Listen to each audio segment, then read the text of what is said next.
우리가 읽은 말씀을 가지고 복 있는 사람이라는 제목으로 함께 은혜를 나누려고 합니다. 우리 하나님이 사람을 지으시고 사람과 맨 먼저 맺으신 관계가 뭐냐면 복의 관계입니다.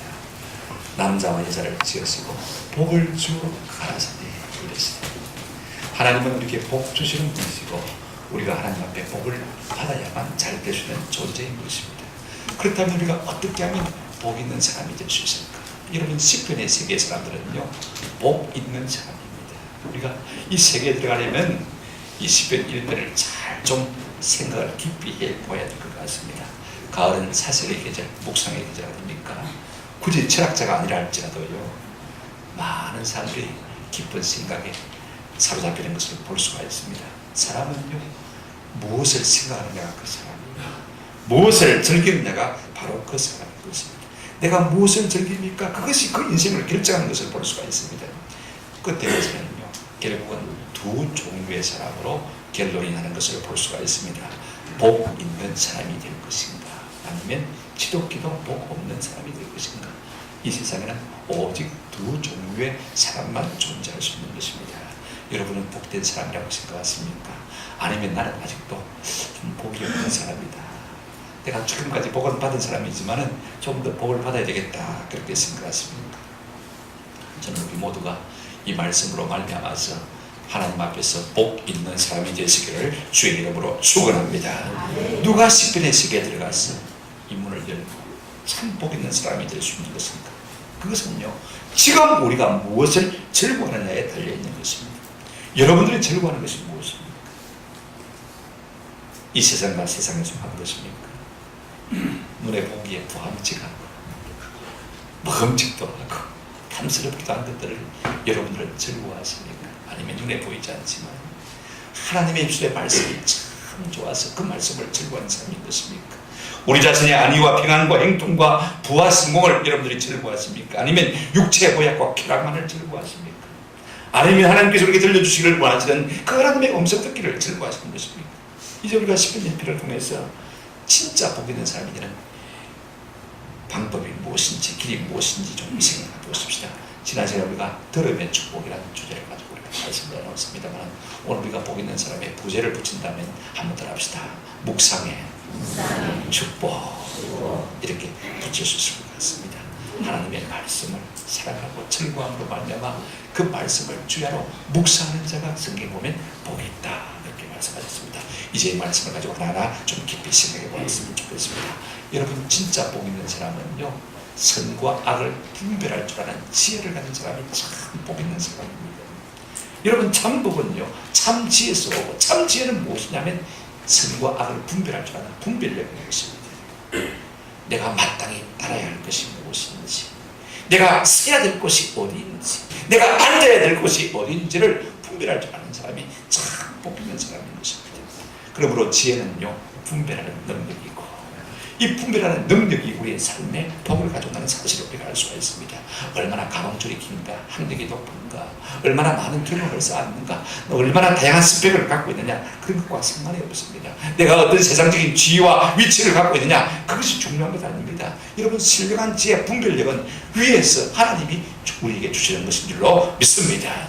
진짜 하나님께서 우리에게 지혜를 주시는 이와 같은 신령한 분별력이 생기는 것을 볼 수가 있습니다. 진짜 복 있는 사람의 자리로 나아가는 사람은 어떤 사람입니까? 1절에 한번 보시기 바랍니다. 복 있는 사람들은 악인의 길을 따르지 아니하며 죄인들의 길에 서지 아니하며 오만한 자들의 자리에 앉지 아니하고. 우리가 복 있는 사람이 되려면요 소극적인 의미에서 하지 말아야 될 것이 있습니다. 우리가 복 있는 사람이 되려면요 하지 말아야 할 것을 하지 않는 사람이 복 있는 사람인 것입니다. 금한 것을 금할 수 있는 은혜가 있는 사람이 진짜 복 있는 사람이 되는 거예요. 복 있는 사람은 아무 곳이나 따라 나서지 않습니다. 아무데나 함부로 서지 않습니다. 아무 곳이나 함부로 주저앉지 않습니다. 복 있는 사람은 어떤 사람입니까? 오늘 본문에 복 있는 사람은 악인의 꾀를 맞이 아니하며요 따르지 아니하며. 여러분, 악인들은 어떤 사람입니까? 불경건한 사람입니다. 그 마음속에 하나님을 모시지 않는 사람들의 조언이나 그들의 계획이나 그들의 목적을 따르지 않는 사람이 될 때 참으로 우리가 복 있는 자리에 나아갈 수 있는 것입니다. 여러분, 사람은요 무엇을 말하고 생각하고 계획하고 목적을 향한 바로 그 사람 아닙니까? 왜냐하면 그 말한 대로, 그 생각한 대로, 그가 계획한 대로, 꿈꾼 대로, 목적한 대로 갈 수밖에 없거든요. 하나님 없는 사람들이 아무리 우리에게 그럴듯하게 화려하게 드럼직하게 보암직하게 탐스럽게 말한다고 할지라도요, 이미 그 길은 빗나가는 길인 것입니다. 우리가 복 있는 사람이 되기 위해서는요, 불경건한 사람들, 불신자들의 그 화려한 조언들을, 그 화려한 계획들과 꿈들에 대해서 우리의 마음을 두지 않을 수 있는 은혜가 있기를 주님의 이름으로 축원합니다. 보십시오. 악인들의 꾀를 맞이하냐며 따르지 아니하며. 두 번째로 복 있는 사람이 되려면요, 아무데나 서지 않아야 됩니다. 복 있는 사람은 죄인들의 길에 서지 아니하며 라고 말했습니다. 여러분, 우리가 서지 말아야 할 곳이 있습니다. 죄인들의 길에는 우리가 결단코 서지 말아야 되는 것입니다. 이 길이라는 것은요, 대략 삶의 방식을 말하는 것입니다. 우리가 하나님 없는 사람들의 삶의 방식이 아무리 화려하고 아무리 고상하고 아무리 아름답게 보여도요, 그 길은 필경 어떤 길입니까? 사망의 길입니다. 그게 생명이 없는 것입니다. 주변에 스승들도 말해야 되는 것입니다. 여러분, 화려하고요, 아름다울수록 그 속에 독이 있다는 건 참 우리가 많이 알고 있지 않습니까? 식물도 꽃도 그래요. 그 다음에 짐승들도 그래요. 사람도 너무 화려하면요, 그 속에 독이 있는 것을 볼 수가 있습니다. 우리가 조심해야 합니다. 우리가 그럴 때 복 있는 사람이 자리에 들어갈 수 있는 것이고, 또 하나 뭐라고 말하고 있습니까? 복 있는 사람은요, 아무데나 들썩 주저앉지 않습니다. 앉을 곳을 잘 분별하는 사람이 참 복 있는 사람이 될 수 있는 것입니다. 복 있는 사람은 오만한 자들의 자리에 마지 않고요, 앉지 아니하고. 우리가 살면서 절대로 앉지 말아야 할 곳이 있다면 오만한 자들의 자리인 것입니다. 교만한 사람들의 자리인 것입니다. 여러분, 오만이 무엇입니까? 태도나 행동이 금방지거나 그만한 것을 말하지 않습니까? 오만한 사람들은 쉽게 남을 조롱합니다. 비방합니다. 비난합니다. 잘난 체합니다. 그래서 자기가 최고로 높은 줄 압니다. 심지어는요, 누구까지도 조롱합니까? 하나님의 존재마저도, 하나님마저도 함부로 욕하고 함부로 무시하는 것을 볼 수가 있습니다. 우리가 결단코 이런 자리에 앉지 아니할 때 우리는 복 있는 사람이 될 줄로 믿습니다. 뭐 쓸데없는 소리 하나? 다 어떤 소리다. 설거머리 그 자리를 빠져나오시기를 바랍니다. 여러분요, 이렇게 하나님마저 무시하게 되는 사람들은요, 결국은 패망의 길로 갈 수밖에 없는 것이지요. 잠언 16장 18절에 교만은 패망의 선물이요, 그만은 넘어짐의 앞잡이니라. 잠언 18장 12절에 사람의 마음에 교만은 멸망의 선봉이요, 겸손은 종기의 앞잡이다. 하나님은요, 하나님마저도 부정하는 그 스스로 자신을 높이는 사람들에게 결코 은혜를 주지 않습니다. 야고보서 4장 6절에 그러나 더욱 큰 은혜를 주시나니 그러므로 일서되 하나님이 교만한 자를 마고요 물리치시고 겸손한 자에게 뭘 주신다고요? 은혜를 주신다. 하나님의 은혜가 아니면 도무지 살 수 없을 줄 아는 이 경배하고 겸손한 사람에게 하나님께서 은혜를 주시는 것입니다. 이와 같은 사람이 참 복된 사람인 것입니다. 그러므로 복 있는 사람은요, 소극적인 의미에서 따르고 쓰고 앉아야 할 것을 분별할 줄 아는 지혜를 가진 사람인 것입니다. 그것이 악하거나 죄이거나 교만하거나 하면 절대로 따라가지 않는 사람, 이 사람이 참으로 복된 자리로 나아갈 수 있는 것입니다. 하지 말아야 될 것을 하지 않는 사람, 마땅히 금해야 될 것을 금하는 사람이 복 있는 사람이 될 줄로 믿습니다. 울타리가 없는 사람, 한계가 없는 사람은 결코 복된 사람이 될 수가 없습니다. 하나님이 정하신 울타리, 하나님 정하신 한계를 벗어나지 않는 사람이 될 때 우리는 비로소 복 있는 사람의 자리로 나아가게 될 줄로 믿습니다. 그런가 하면 적극적인 의미에서 복 있는 사람은 어떤 사람입니까? 여러분, 우리가 무엇을 절구하는 사람을 이길 사람은 아무도 없습니다.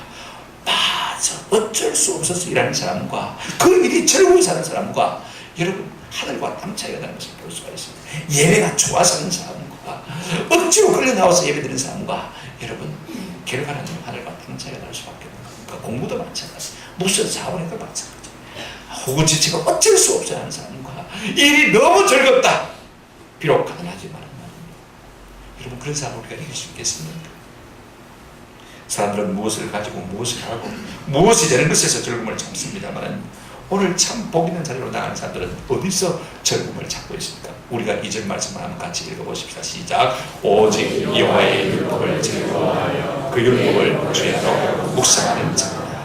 우리가 1절 말씀에처럼 보십시오. 악인의 꾀를 따르지도 아니하고 죄인의 길에 서지도 아니하고 오만한 자의 자리도 앉지 아니하고 하지 않는 건 참 중요합니다만, 그러나 이렇게 해서만 우리가 죄를 이길 수 없고 세상을 이길 수가 없는 것입니다. 안 한다고 해서 여러분 죄가 우리를 추적하지 않습니까? 계속해서 집요하게 공격하고 파상 공격하는 것을 볼 수가 있습니다. 예를 들어서요, 화단을 갖고 온 분들은 잘 압니다. 자, 여러분 화단에 이 꽃을 심었지 않습니까? 그 꽃을 관리하기 위해서는 잡초가 자꾸 나는데 풀을 빼줘야 되지 않습니까? 여러분 장마철에는요, 풀과의 전쟁입니다. 안 빼주면요, 그다음 막 꽃들이 막 잡초에 잠식이 되는 것을 볼 수가 있습니다. 그래서 풀을 빼었어요. 빼고 나면 또 안 나옵니까? 또 나옵니다. 그죠? 또 나오고 또 자라는 것을 볼 수가 있습니다. 어떻게 하면 좋을까요? 뽑아내는 것만이 될 수가 아닙니다. 다시 그 속에 그 평광 안에 더 아름다운 꽃들을 더 많이 심으면 어떻겠습니까? 잡초가 날 여지가 없지 않습니까? 여러분, 불교의 묵상, 맹상이라는 것은 꼭 이와 같은 것입니다. 내 속을 비우는 것입니다. 무로 만드는 것은 불교의 맹상입니다. 그러나 기독교의 맹상은 전혀 다른 것입니다. 내 속에 있는 악한 것들을 다 비우고 난 다음에 무엇으로 가득 채우는 것이 기독교의 맹상입니까? 묵상입니까? 하나님의 말씀으로 채우는 것이 기독교의 묵상입니다. 이것이 차이가 있는 것입니다. 사람의 마음은요, 무로 그대로 둘 수가 없어요. 뭔가 또 흘러들어올 수밖에 없는 것입니다. 그러므로 가장 신령하고 아름다운 것으로 가득 채울 때 그 마음밭이 날마다 아름다워질 수가 있는 것입니다. 여러분, 무엇으로 우리의 심령을 채우는 것이 참 아름답겠습니까? 그것이 복되겠습니까? 한번 더 합시다. 주의 말씀은 진리입니다. 여러분, 진리는요, 우리가 죽어서도 남을 수 있는 것이 진리. 이 세상에서만 가지고 하는 게 참 중요해요. 또 성경에 보면 주의 말씀은 생명의 말씀이다, 그렇게 말씀하신 것을 볼 수가 있습니다. 이것이 진리고 이것이 생명이라면 여러분, 우리는요, 어떤 다른 것을 좋아하기보다는 오직 한 책의 사람이 되어 있는 줄로 믿습니다. 이제 나이가 50이 넘으셨으면요, 조금 정리하시기 바랍니다. 저도 일반적인 책을 보는 것보다도 이제는 성경을 훨씬 더 많이 읽습니다. 신문 2개를 봅니다만 신문 5분 이상 볼 시간도 없습니다. 어떤 데는요, 일주일 내 신문, 이번 주 같은 데는 신문을 보려고 하더라고요. 성경 읽어야 됩니다. 다른 일이 되니까 할 수가 없습니다. 자잘히 세상 상식 중요하지 않습니다. 이것이 우리에게 진리가 아니고 이것이 우리에게 생명이라고 그랬습니다. 저는 여러분들이 이제는요, 오직 한 책의 사람이 되시는 은혜가 있기를 주의 이름으로 축원합니다. 그런가 하면 이 한 책을 절구하는 사람이 돼야 돼요. 무엇인지 제가 즐기는 사람을 당할 자가 없다고 했지 않습니까? 예를 들자면 끝이 없습니다만은요, 우리가 하나님의 말씀을 절구하면요, 그 말씀이 우리에게 살되고 피가 되고 우리에게 힘이 되고 우리에게 능력이 되고 우리에게 진리가 되고 우리에게 생명이 되고 지혜가 된 줄로 믿습니다. 사람마다 취향이 다 달라요. 저는 읽고 쓰는 것을 좋아합니다만 우리 집사람은 음악 참 좋아해요. 구체적으로 말하면 좋은 음악을 듣고 좋은 연주를 듣는 것을 참 좋아해요. 하루 종일 듣기도 하고. 그러나 여러분, 거듭난 사람의 공통적인 특징은 무엇이 되냐면요, 하나님의 말씀을 읽고 듣고 암송하고 묵상하는 이것이 하나님의 백성의 거듭난 특질인 줄로 믿습니다. 성령 충만 초대교회 성도들은요, 제일 먼저 사도의 발 앞에서 배우는 것을 볼 수가 있습니다. 하나님의 말씀을 가까이 것을 볼 수가 있습니다. 이것이 거듭난 사람의 증거거든요. 여러분, 아이들이 태어나면 어떻게 합니까? 본능적으로 뭘 따라요? 시켰습니까? 가르쳤습니까? 본능적으로 저절 따르거든요. 우리가 참 영혼이 거듭나게 되어지면요, 본능적으로 하나님의 말씀을 가까이 주는 은혜가 있는 것을 볼 수가 있습니다. 아무리 우리가 세상적인 취향이나 취미가 다르다고 할지라도 하나님의 참 백성의 거듭난 사람의 공동적인 특징이라면 다 하나님의 말씀을 사랑한다는 것입니다. 여러분, 다윗은요, 하나님의 말씀을 참 사랑하는 사람이었습니다. 어느 정도로 사랑하는 사람이었냐면 10편 119편 14절에 이렇게 말하고 있습니다. 내가 모든 재물을 절구함 같이 주의 증거된 도를 뭐했다고요? 절구하였다. 여러분, 돈 안 좋아할 사람 있습니까? 새벽기도 하다가 저는 며칠 전에 1,000원짜리 주려는데 속으로 참 바꿨다 그러다고 해버리면 1,000원짜리고 만원짜리만 더 좋을 텐데 싶은 생각이 들더라고요. 여러분, 사람 다 좋아합니다. 돈 주면 안 좋아할 사람 아무도 없습니다. 그런데 오늘 다윗은 뭐라고 있습니까? 내가 재물을 절구함 같이 하나님의 말씀을 만다고요? 절구합니다. 얼마나 하나님의 말씀을 사람들이 모릅니다. 더 나아가서요, 10편 119편 160절에 보면 이렇게 말하고 있습니다. 사람이 많은 탈취물을 얻은 것처럼 나는 주의 말씀을 절구하나이다. 여러분 전쟁에 나갔어요. 이겼어요. 생명이 보존되었어요. 여러분 운동 경기를 해도요, 승리의 기쁨 이런 말 할 수가 없습니다. 하물며 생사를 오가는 전쟁에서 말입니다. 내가 이겨서 내 생명을 보존했다면 이 기쁨과 감기가 이루 말할 수 없는 것인데, 거기다가 탈침을 가져왔다면요, 한번 생각해 보십시오.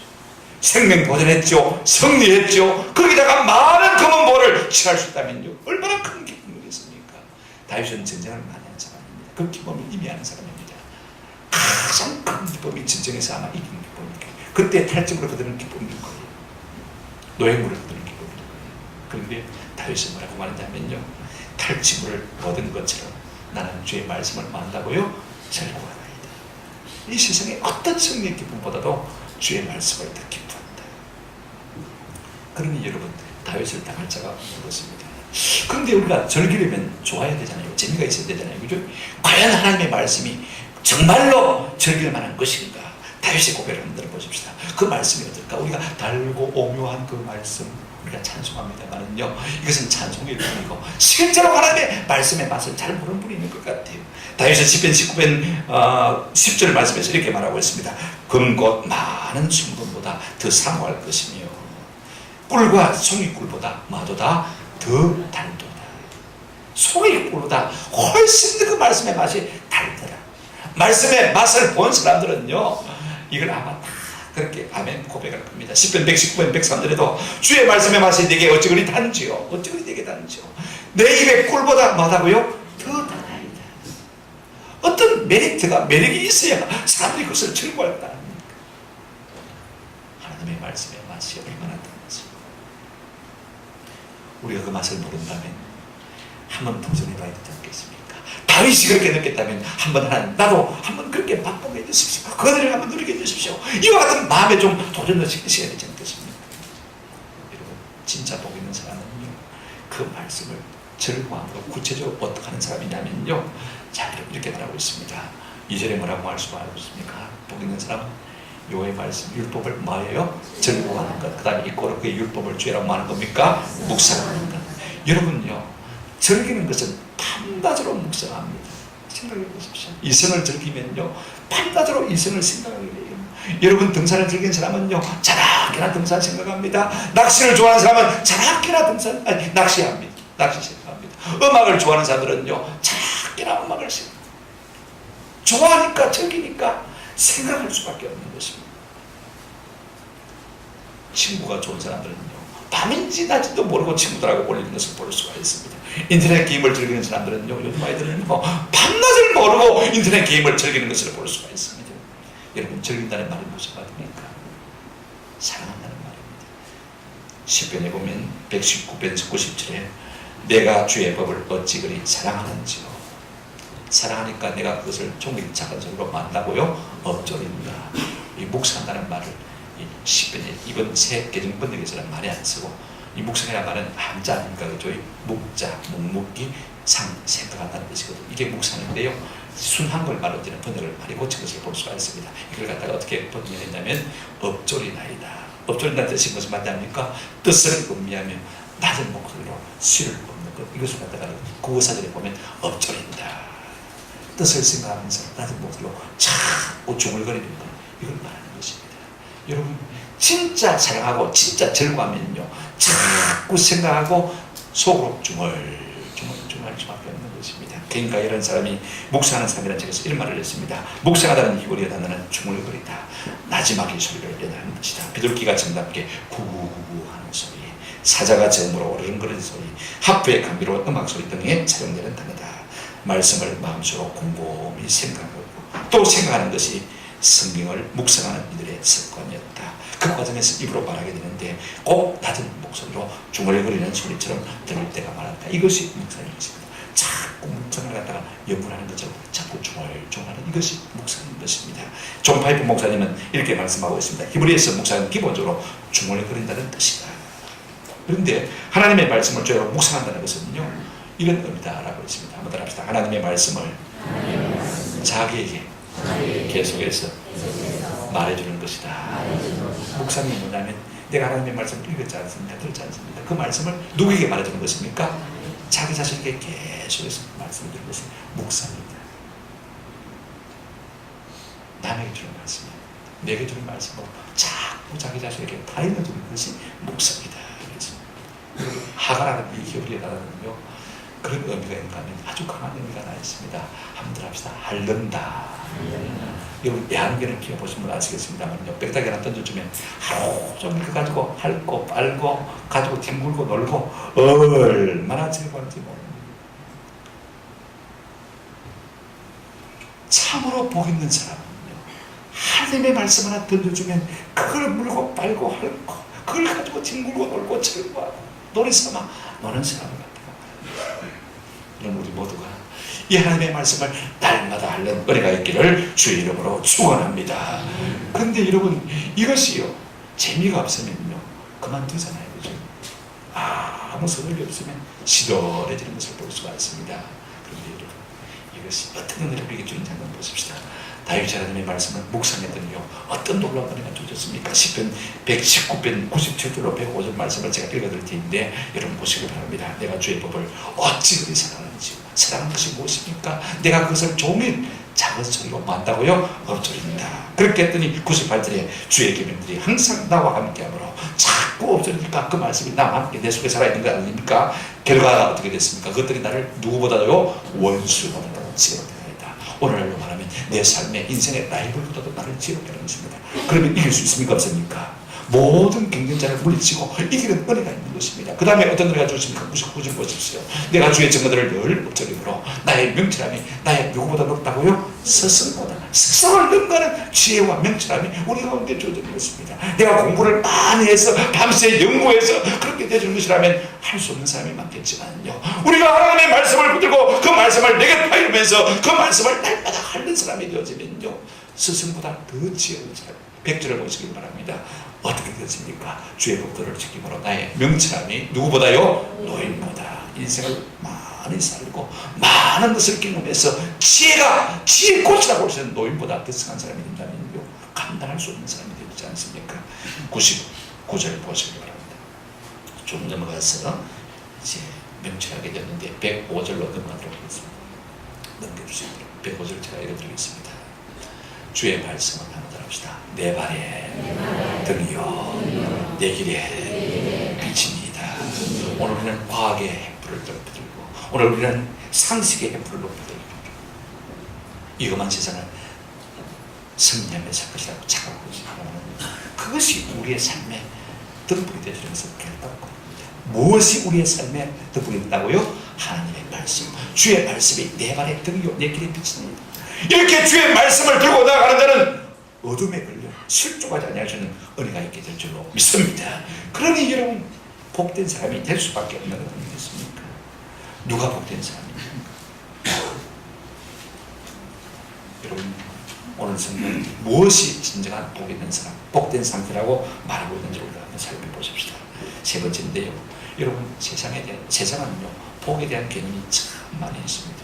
우리 한국 사람들은 오복을 말합니다. 수, 오래 사는 것, 그죠? 부귀 영화, 강력, 건강, 유호 등 덕을 베풀며 사는 것. 그 다음에 마지막으로 고종명이라는 것이 있습니다. 그냥 덕스럽게, 가장 편안하게 죽음을 맞이하는 이것을 말하는 것이죠. 이거 복 맞습니다. 그죠? 세상적인 복 맞아요. 건강, 부귀 영화, 형통, 장수, 다. 근데 여러분, 내가 이 복을 쫓아간다고 해서 복을 받을 수 있습니다. 복은 누가 주시는 것이 아니십니까? 하나님이 주시는 겁니다. 복이 나를 따라와야 진짜 복이 되는 것입니다. 잠언 22장 4절에 보면 이런 말씀이 있습니다. 겸손과 여호와를 경외하며 무엇은요? 보상은 뭐와요? 재물과 그 다음에 뭐와요? 영광과 생명이니라. 우리 돈 좀 있으면요, 사람들 일반적으로 하는 길이 무슨 회장하고 싶어요, 국회의원 하고 싶어요, 그죠? 영광, 명예 없지 않습니까? 그죠? 근데 돈 있고 명예 있으면 뭐합니까? 안 죽고 오래 살았으면 좋겠다. 뭐합니까? 생명을 바란다. 그죠? 이게 모든 사람이 공통적으로 바라는 것인데, 이 좋은 것들이요, 여러분 어디에 있습니까? 한번 생각해 보십시오. 무엇으로 말미암아 얻어지는 것입니까? 겸손과 여호와 경외하며 무엇은요? 보상은. 우리가 하나님을 경외한다고 하는 것이 무엇일까요? 저는 그렇게 생각해요. 하나님을 경외한다고 할 때 가장 쉬운 리듬을 서지는 뭐냐면요, 당신의 말씀을 존중해 주신 줄로 믿습니다. 하나님의 말씀을 존중해 주는 이런 사람은 어떤 복을 받습니까? 3절 보시면 그런 시내가에 심은 나무가 철을 따라 열매를 맺으며 그 잎사귀가 마르지 않냐는 같이 그가 하는 모든 일이 다 마르로다 형통하리로다. 시냇가에 옮겨 심겨 나무와 같이 되는 것을 볼 수 있습니다. 원래 내가 복 없는 자는 있었습니다만 우리가 하나님의 말씀을 존중하고 그 말씀을 가지고 자꾸 나를 다이르고요 그 말씀을 날마다 핥아 먹는 사람이 되어지면 하나님께서 우리를 옮기셔서 어디로 옮긴다고 했습니까? 시냇가로 옮기시는 것입니다. 아무리 가물이 와도 상관없습니다. 철을 따라 푸르고 무성하고 청청하고 말입니다. 그 다음에 때를 따라 뭘 맺습니까? 열매를 맺고 모든 삶이 형통하다 그렇게 말씀하신 것을 볼 수 있습니다. 여러분 우리가 하나님의 말씀을 늘 묵상하고 이와 같은 복이 우리의 복이 되기를 주님의 이름으로 축원합니다. 반대가 무엇입니까? 죽전. 요즘 그 도열병 때문에 배에 곰팡이가 씌어가지고 많은 열매들이 나라들이 죽전이가 참 많더라고요. 한번 만져봅니다 말입니다. 실컷 농사 지어서 애써서 지어놨는데 말입니다. 죽전이 그 좋아요 여러분들. 누가 좋아할 사람이 있습니까? 바람에 나는 기호가 같다. 뭔가 있는 인생인 줄 아는데 텅 빈 껍데기밖에 없는 인생. 과연 우리가 복되다고 할 수 있습니까? 뭔가 내일 충실하는 사람은 어떤 사람인 것입니까? 늘 열매 맺는 사람은 어떤 사람입니까? 하나님의 말씀을 가까이 두고 묵상하는 사람인 것입니다. 그런가 하면 복 있는 사람은요 심판을 이기고 의인의 해중했던 사람입니다. 5절 한번 보실까요? 제가 읽어드리겠습니다. 그러므로 악인들은 심판을 견디지 못하며 죄인들은 의인들의 고임에 들지 못하리라. 무슨 말입니까? 하나님의 말씀을 가볍게 여긴 사람들은 악인이 되어집니다. 죄인이 되어집니다. 그런 사람들은요 심판을 이기지 못하고 있다고 했습니다. 하나님의 나라에 나아가지 못한다고 말하고 있는 것을 볼 수가 있습니다. 무엇이 복입니까? 이 땅에서 여러분 형통을 누리도 복이지만은요 저 나라에까지 심판을 이기고 하나님의 잔치에 나가는 그 사람이 진짜 복 있는 사람인 줄로 믿습니다. 누구를 하나님께서 용납하시고 기쁘시는 것입니까? 이 땅을 살면서 하나님의 입술의 말씀을 존중히 이기고 그 말씀을 사랑함으로 말미암아 날마다 묵상하는 그 사람이 심판을 이기고 하나님의 은혜의 보좌 앞에 나가는 놀라운 복을 누리게 될 줄로 믿습니다. 세 번째 어떤 복을 누린다고 했습니까? 6절 말씀 제가 읽어드리겠습니다. 무릇 어민들의 길은 여호와께서 마시나 인정하시나 악인들의 길은 말이로다 나가리로다. 하나님의 인정을 받지 않는 삶은요 아무리 내가 애쓰고 수고해도요 껍데기에 불과한 것입니다. 다 날아가 버릴 수밖에 없는 것입니다. 그러므로 하나님 앞에 인정받는 삶이야말로 가장 복된 삶입니다. 잘하여도다 착하고 존중하고 마지막 때에 하나님께서 이렇게 말씀하신다면 얼마나 복 있는 인생인 것입니까? 내 주인의 즐거움에 참나라고 할 때 우리는 기뻐되며 즐거워할 수 있는 놀라운 은혜를 누릴 수 있는 것입니다. 그러므로 복 있는 사람은요 이 땅의 복뿐만 아닙니다. 저 땅에서도 영원한 하나님의 나라에서도 하나님의 인정을 받아 영원한 생명을 누리는 사람이 될 때야 비로소 복된 사람이 될 수 있는 줄로 믿습니다. 말씀을 맺습니다. 우리 인생이 꼭 무엇을 해야 복이 된 사람이 되는 것을 결단받습니다. 내가 힘써 어떤 프로젝트를 이루어내야 복 있는 사람이 되는 것입니다. 우리가 하나님의 말씀을 즐거워하고 묵상하는 것만으로도 얼마든지 하나님 앞에서 복된 인생을 살아가게 될 줄로 믿습니다. 사도행전 13장 22절에 내가 이새의 아들 다윗을 만나니 내 마음에 맞는 사람이라 전에 번역에는 합한 사람이라 그를 통해서 내 뜻을 내 목적을 다 이루리라 하시더니 이것입니다. 여러분 다윗이 어떻게 했길래 하나님의 마음에 합한 사람이 되었습니까? 저는 제 자신도 제가 스스로 마음에 안 들고 아마 제 아내도 저를 마음에 안 들어 하지도 모르겠지만 100% 안 들어 하겠죠. 여러분 내 가까운 사람들이 나를 마음에 들어 하는 거 봤습니까? 사람의 인정받기도 이렇게 있는데 하물며 하나님의 마음에 합한 사람들 비결이 어디 있을까? 저는 항상 이 화두를 가지고 늘 읽을 때마다 생각합니다. 어떻게 다윗이 하나님의 마음에 합한 사람이 되었을까? 우리 보고 하나님의 말씀을 연구하라고 그러거든요. 오늘 우리 가운데 연구가 안 될 사람들 참 많습니다. 우리 호민이가 학교에서 공부하는데 9시 밤 1시까지 컴퓨터 세대를 놓고 석유 과목인가 성경을 연구하고 논문을 써야 되는데 안 돼가지고 밤 1시쯤 텅텅 울었거든요. 저도 마음에 눈물이 납니다. 얼마나 힘들면 그러지. 여러분 연구라는 것이 아무나 할 수 있는 거 아니거든요. 하나님의 말씀을 연구해라 그랬다면요 우리 가운데는 할 수 없는 사람 하나일지 모릅니다. 그러나 아마들 앞에서 하나님의 말씀을 묵상해라. 묵상해라. 자꾸 자기에게 달려라. 그 말씀을 자꾸 하더라. 지난주에도 제가 말씀을 드렸습니다만 사무엘 선지자가 사울에게 아주 유명한 말이 있습니다. 사무엘상 2장 30절에 내 입의 말을 존중하는 자를 내가 존중하고 내 입의 말을 멸시하는 자를 내가 말이라 경외하노라. 하나님은 자기 입술의 말씀을 좋아하는 사람이에요. 참 좋아하는 사람들 내 입의 말을 참 귀하게 읽고 존중하는 참 좋아요. 제가 동부사명 교회 갔더니 목사님 제가 30년 전에 목사님 설교를 듣고 은혜를 처음 만나봤어요. 김해중학교에 학생 때 자기가 은혜를 들었다. 그때 그 설교를 그대로 이야기하더라고요. 저도 그 설교를 기억하고 있거든요. 그때부터 제가 그 목사님을 주목하기 시작했어요. 다 도와주고 싶어요. 30년 전에 제가 설교한 내용을 그대로 듣고 기억하고 엎조려 주는데요. 아무것도 아닌 내 말을 기억하고 있는데 마음에 감동이에요. 참 귀한 친구다. 모든 사람 앞에서 높여주고 싶더라. 하물며 하나님께서 당신의 입의 말을 존중하는 자를 높이지 않겠습니까? 아멘? 이것도 은혜가 됩니다. 여러분 시편 165절 말씀 제가 성경 공부할 때 항상 기도하거나 인용하는 말씀입니다.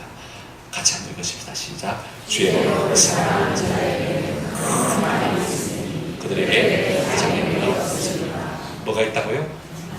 큰 평안이 있고 뭐가 없다고요? 그냥 평안이 아닙니다. 성경의 행정사 부사 참 중요합니다. 자, 여러분 성경을 이제 한번 손에 드시길 바랍니다. 옛날에 목사님들은요 신방할 때 이 성경을 이렇게 가슴에 안고 이렇게 다니면 아 이거 저분이 목사님이구나 그랬습니다. 그럼 장로님도 다 따라서 이렇게 들고 다니거든요. 교회 올 때도 다 이렇게 들고 다니는데 요즘은 뭐 가방 속에 넣어가지고 달랑달랑 흔들면서 오기도 하고 아예 안 가져오기도 하고 자막이 나오니까. 그래서 합독적 중에서는 성경 본문 찬송 자막 띄우지 말아라 금지를 시키는 성경입니다. 왜? 안 가지고 다니니까 성경. 자 이렇게 한번 안아보십시오. 성경 한번 따라하십시다. 주님 나는 주의 말씀을 늘 가슴 가까이 두고 사랑하고 즐거워하며 주야로 묵상함으로 복 있는 사람이 되겠습니다. 쉽잖아요, 그죠? 가까이 두고 사랑하고 자꾸 되시고 묵상하고 복 있는 사람이 되는 은혜가 있는 것입니다. 하나님이 인정하시는 사람들 다윗 보세요. 인류 역사에 가장 큰 불을 누렸던 사람이 되고 여러분 다윗 보세요. 말씀이 늘 그 속에 있으니까 입만 열면 주옥같은 시편이 그의 입술을 통해서 쏟아져 나왔습니다. 오늘도 우리가 영감 있는 시편을 읽고 있지 않습니까? 그뿐만 아닙니다. 하나님께서 자사손손대로 왕위에 세우셨습니다. 그 모든 자손을 통해서 영원토록 왕노라는 은혜를 주셨습니다. 예수 그리스도 그분이 누구를 통해서 나왔습니까? 다윗의 행동 통해서 나왔지 않습니까? 여러분 이 은혜가 지금 이 복이 지금 복이 저는 우리 모두가 다윗처럼 하나님의 말씀을 사랑으로 즐거움으로 묵상함으로 말미암아 이 복을 받아 누리시는 은혜가 있기를 주의 이름으로 축원합니다. 아멘.